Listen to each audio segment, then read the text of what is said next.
Assalamualaikum warahmatullahi wabarakatuh. Kembali lagi bersama saya Muhammad Hasbi Sidiki. Dalam kali ini saya membuat video menceritakan tentang sejarah singkat gerakan 30 September atau PKI, atau pergolakan yang berkaitan dengan ideologi. Beberapa peristiwa penting yang ada dalam sejarah Indonesia yang harus diketahui oleh masyarakat, baik dalam kalangan muda ataupun kalangan tua, yakni salah satunya adalah gerakan 30 September atau yang lebih dikenal dengan G30S atau PKI.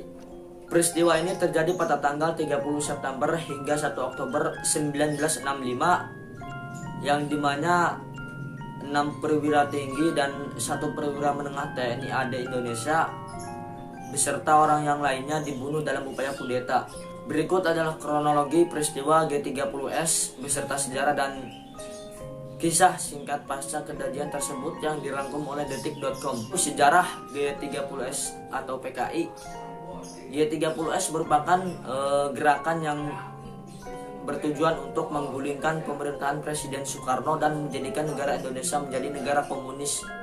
Gerakan ini dipimpin oleh DN Adib yang saat itu merupakan ketua dari Partai Komunis Indonesia.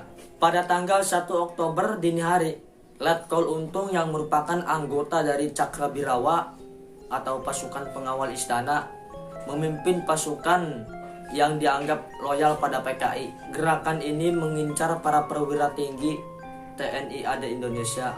3 dari 6 orang yang menjadi target atas pembunuhan di kediamannya, sedangkan yang lainnya diculik dan dibawa menuju ke lubang buaya. Jenazah ketujuh perwira TNI AD itu ditemukan beberapa selang hari kemudian.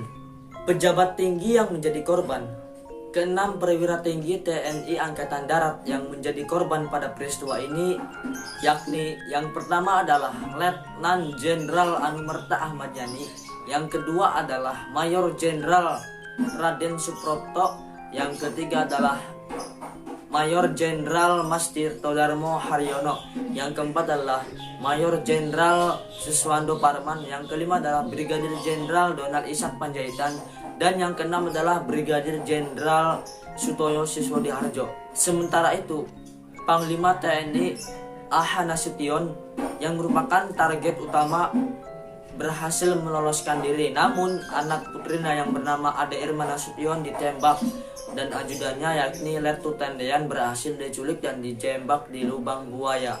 Ke-6 jenderal di atas dan Letu Tendean ditetapkan sebagai pahlawan revolusi sejak berlakunya Undang-Undang Nomor 20 2009. Gelar ini diakui menjadi gelar pahlawan nasional. Selain itu, beberapa orang yang lainnya yang menjadi korban pembunuhan di Jakarta dan di Yogyakarta, mereka adalah Brigadir Polisi Ketua Karel Satswit Tubun, Kolonel Katamso Darmokosumo, dan Letnan Kolonel Sugiono Mangunwiyoto. Berbagai kelompok masyarakat juga menghancurkan markas-markas PKI di berbagai daerah. Mereka juga menghancurkan lembaga, toko, kantor, universitas yang menurut mereka dituding sebagai PKI. Pada akhir 1965, diperkirakan sekitar 500 hingga 1 juta anggota dan pendukung PKI. Mereka menjadi korban pembunuhan. Sedangkan ratusan ribu yang lainnya diasingkan di kamp konsentrasi. Diperingati pada zaman Orba, pada era pemerintahan Presiden Soeharto, gerakan 30 September atau PKI selalu diperingati pada tanggal 30 September. Namun pada tanggal 1 Oktober memperingati Hari Kesaktian Pancasila untuk mengenang ketujuh jasa pahlawan revolusi yang gugur dalam peristiwa ini. Presiden Soeharto menggagas dibangunnya Monumen Pancasila Sakti di Lubang Buaya, Jakarta Timur.